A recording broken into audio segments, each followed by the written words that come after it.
नमस्कार and welcome to all of you in global lookout. दोस्तों, recently Twitter और Elon Musk से related एक डेवलपमेंट हुई है। बात यहाँ तक पहुंच गई है कि सैंक्शन लगाने की भी बात कर दी गई थी यूरोप की तरफ से। दरअसल हुआ क्या था कि इलॉन मस्क ने कुछ जर्नलिस्ट के अकाउंट सस्पेंड कर दिए थे हाल में, जिसकी वजह से इनको काफी ज्यादा क्रिटिसिज्म झेलना पड़ रहा था। काफी लोग इनको भला बुरा कह रहे थे, इन पे इल्जाम लगाया जा रहा था कि ये फ्रीडम ऑफ स्पीच के खिलाफ है, उसको अपोज करते हैं। हालांकि बाद में इनने इन जर्नलिस्ट का जो अकाउंट था इसको रिस्टोर कर दिया, लेकिन कहीं ना कहीं ये जो डैमेज हुआ है ये बहुत ज्यादा आगे भी परेशान करने वाला है इलॉन मस्क को।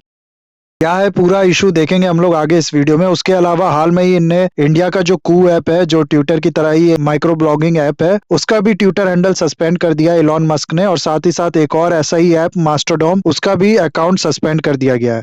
तो क्यों ये किया गया है, क्या है पूरा इशू, आगे हम लोग देखेंगे इस वीडियो में। बस आपको बने रहना है एंड तक, और अगर वीडियो अच्छा लगे तो लाइक, कमेंट, शेयर, सब्सक्राइब जरूर करना। तो हुआ क्या है कि ट्विटर पे कुछ हैंडल्स आप लोग को मिल जाएंगे जो फेमस पर्सनैलिटी, जैसे कि इलॉन मस्क, जेफ बेजोस हो गए, मार्क जकरबर्ग हो गए, इस तरीके के और भी जो फेमस पर्सन होते हैं, सिर्फ बिजनेस के ही नहीं बाकी भी जो फेमस पर्सनल होते हैं, उनके ये लाइव लोकेशन सिर्फ शेयर करते हैं।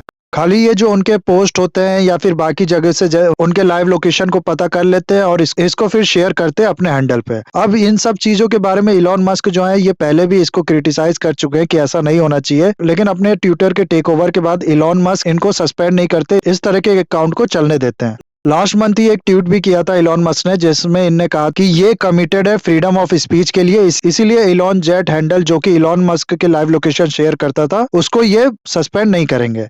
आगे ये लिखते हैं कि भले ही इससे मेरी सेफ्टी जो है वो खतरे में होगी। तो खाली अपना कमिटमेंट दिखाने के लिए फ्रीडम ऑफ स्पीच को ये इस तरीके के अकाउंट को चलने देते हैं ट्विटर में अपने टेक ओवर करने के बाद भी।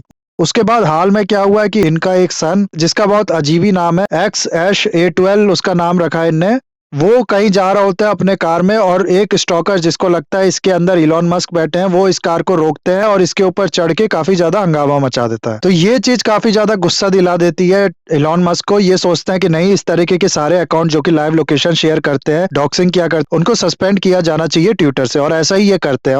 और साथ ही साथ उन जर्नलिस्ट के भी अकाउंट जो कि इसी तरीके की चीजों में इन्वॉल्व थे, उनके भी अकाउंट ये सस्पेंड कर देते। CNN, New York time, Washington post जैसे ऑर्गेनाइजेशन के ये जर्नलिस्ट थे जिनके अकाउंट इनने सस्पेंड किए थे, क्योंकि ये सब डॉक्सिंग में इन्वॉल्व थे। डॉक्सिंग का मतलब होता है, देखो, किसी की पर्सनल इंफॉर्मेशन, प्राइवेट इंफॉर्मेशन, जिस इंफॉर्मेशन के लीक होने की वजह से उस पर्सन की सिक्योरिटी पे भी असर पड़ सकता है, उसको शेयर करना बाकी लोगों से। तो ऐसा ये करते हैं, जर्नलिस्ट के भी हैंडल्स को सस्पेंड कर देते हैं, बाकी उन अकाउंट्स को भी जो इनके लाइव लोकेशन शेयर किया करते थे उनको शेयर कर देते हैं। जो हैंडल इनका लाइव लोकेशन शेयर करता था वो था इलॉन जेट, जिसके बारे में मैंने आपको बताया, उसका भी ये अकाउंट सस्पेंड कर देते हैं ना। अब इस पे होता क्या है कि बहुत ज्यादा इनको क्रिटिसिज्म सुनने को मिलता है। हालांकि बाद में ये एक पोल कराते हैं ट्विटर पे कि लोगों से पूछते हैं कि इन जर्नलिस्ट का अकाउंट जो है वो दोबारा रीस्टोर होना चाहिए कि नहीं, और 43% पार्टिसिपेंट जो होते हैं वो यस के फेवर में जवाब देते हैं। लेकिन फिर भी जो डैमेज होना था वो हो चुका होता है। आप खुद ही अंदाजा लगा सकते हैं कि एक किसी जर्नलिस्ट का अकाउंट सस्पेंड करना, जाहिर सी बात है इस तरीके का ब्लेम इन पे आएगा कि ये फ्रीडम ऑफ स्पीच के खिलाफ है, क्योंकि जर्नलिज्म ही एक तरीके से सबसे फ्रंट फुट पे रहता है फ्रीडम ऑफ स्पीच के सपोर्ट में। तो इस तरीके के इल्जाम इन पे लगने लगते हैं और ट्विटर पे लगने लगते हैं, और खासकर से ट्विटर, जिसके बारे में हम लोग सब जानते हैं कि बहुत बड़ा एक सोशल मीडिया प्लेटफॉर्म है, काफी लोग का माइंड जो है ये वो इन्फ्लुएंस करता है ये। तो ऐसे किसी प्लेटफॉर्म का इतना बायस्ड होके या फिर इस तरीके से आर्बिट्री कोई डिसीजन लेना, ये किस तरीके के सवाल उठाएगा उस ऑर्गेनाइजेशन पे, उसकी इंटीग्रिटी पे, आप खुद ही से ये इमेजिन कर सकते हैं। ऐसा ही होता भी है, काफी लोग इनको क्रिटिसाइज करते हैं और एंड में इनको फिर अपना डिसीजन वापस लेना पड़ता है।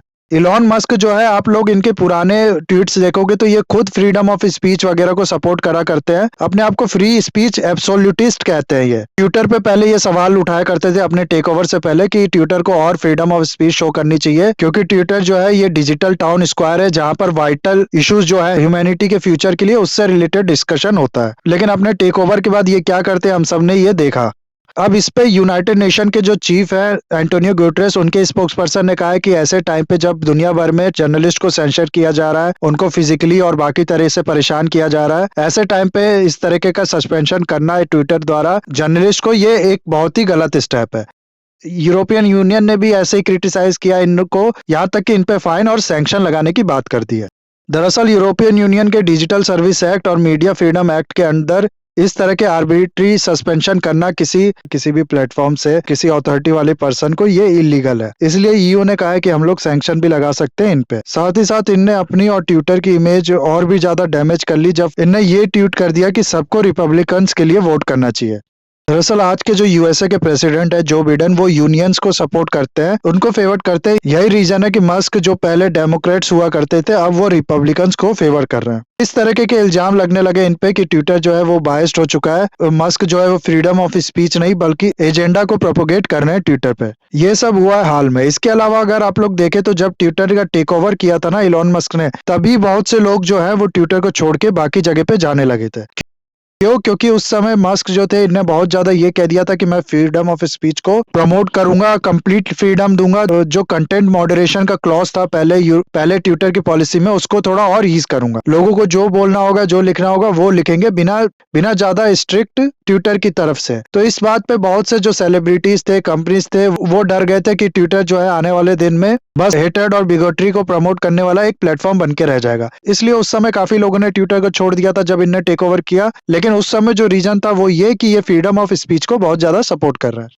और अब ये सब जो हुआ है, जर्नलिस्ट के अकाउंट सस्पेंड करना है, जो डॉक्सिंग करते हैं उनके अकाउंट सस्पेंड करना, अब वो लोग ट्विटर छोड़ रहे जो फ्रीडम ऑफ स्पीच के सपोर्टिव थे, और वो अब इलॉन मस्क पे इल्जाम लगा रहे कि ये फ्रीडम ऑफ स्पीच के अगेंस्ट में है। तो दोनों तरफ से ये बहुत ज्यादा नुकसान करा चुके हैं अपना। दोनों ही एक्शन की वजह से काफी लोगों ने ट्विटर को छोड़ दिया। इनके जो कॉम्पिटिटर थे जैसे किकू ऐप हो गया और एक मास्टरडॉम ऐप है, उस पे लोग माइग्रेट होने लगे हैं। और यही कारण है कि अभी इनने क्या किया है कि कू ऐप का जो इंक्वायरी हैंडल था ट्विटर पे, उसको भी सस्पेंड कर दिया है। कू ऐप के बारे में आई होप आप लोग जानते ही होंगे। इंडिया मेड ये अल्टरनेटिव है एक ट्विटर का। ट्विटर की तरह ही ये पूरा ऐप है, सेम फीचर है इसमें, उससे अच्छे फीचर है इसमें। मयंक विद्वत्का और अपरा में राधा कृष्णा ने मिलकर इसे बनाया है।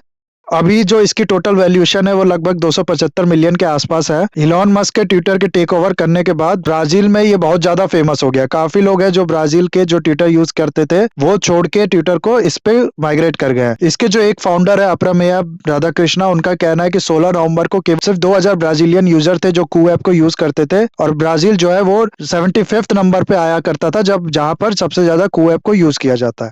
लेकिन ठीक 18 नवंबर को क्या हुआ, 1 मिलियन से ज्यादा रजिस्टर हुए कू ऐप पे ब्राजील में, और ये सेकंड प्लेस पे आ गया। और ब्राजील के बड़े बड़े सेलिब्रिटी जैसे कि फेलिपी नेटो, काशिमीरो, ब्रूनो गैलियासो, पोका, इन सब ने कू पे अपना अकाउंट क्रिएट किया। ब्राजील में गूगल प्ले पे ये नंबर 1 हो गया। सिर्फ ब्राजील में ही नहीं, लैटिन अमेरिका में भी, वेस्ट अफ्रीका में भी ये ऐप बहुत ज्यादा फेमस हो गया। इसके अलावा दूसरा ऐप है मास्टरडॉम, उसका भी ऑफिशियल हैंडल ब्लॉक कर दिया गया है ट्विटर की तरफ से, और वो लिंक जो इसकी तरफ डायरेक्ट करते थे ट्विटर, उन सबका एक्सेस बंद कर दिया गया है। तो काफी ज्यादा रूथलेस एक्शन ले रहे हैं इलॉन मस्क। अब कहने के लिए तो इसमें कहा जा सकता है कि ठीक है ट्विटर उनका है, उनने अपने जो कंपटीटर थे उनका अकाउंट बैन कर दिया है, तो इसमें गलत क्या है। देखो क्या होता है ना कि ये जो स्टेचर है आज के टाइम में इलॉन मस्क का, ये कोई छोटे मोटे पर्सनैलिटीज नहीं है। इनसे इतना छोटा एक्ट एक्सपेक्ट नहीं किया जा सकता। मतलब तो इसका यही निकला ना कि क्योंकि ये कू ऐप से या मास्टरडॉम से डर रहे हैं, और जाहिर सी बात है डर रहे हैं क्योंकि लोग यहाँ से माइग्रेट कर रहे हैं इस ऐप पे, इसलिए इनने इनका अकाउंट बैन किया। तो इसकी वजह से इनका जो इमेज है उस पर भी असर पड़ेगा कि देखो इतना बड़ा आदमी इतनी छोटे छोटे ऐप से, जो अभी उतना यूजर बेस जिनका है भी नहीं, उससे डर गया। ये तो खैर बिजनेस की बात होगी। मॉरली भी आप लोग देखो तो ये एक तरीके से सही नहीं है। ट्विटर मैंने जो कि बताया आपको, बहुत लोगों का माइंड इन्फ्लुएंस करता है, काफी लोग इसको यूज करते हैं। इसमें इस तरीके के बिजनेस प्रैक्टिस को अलाउ नहीं होना चाहिए, क्योंकि ये भी एक फ्री फ्लो ऑफ इंफॉर्मेशन है, उसको रोकने की ही बात होगी, फ्रीडम ऑफ स्पीच को अपोज करने की ही बात हो गई। तो खैर जो भी हो, ये सारी डेवलपमेंट है जो मैंने आपको बता दी। आई होप ये वीडियो आपको अच्छा लगा होगा। इसे लाइक, कमेंट, शेयर, सब्सक्राइब जरूर कीजिएगा। That's all, have a nice day, take care.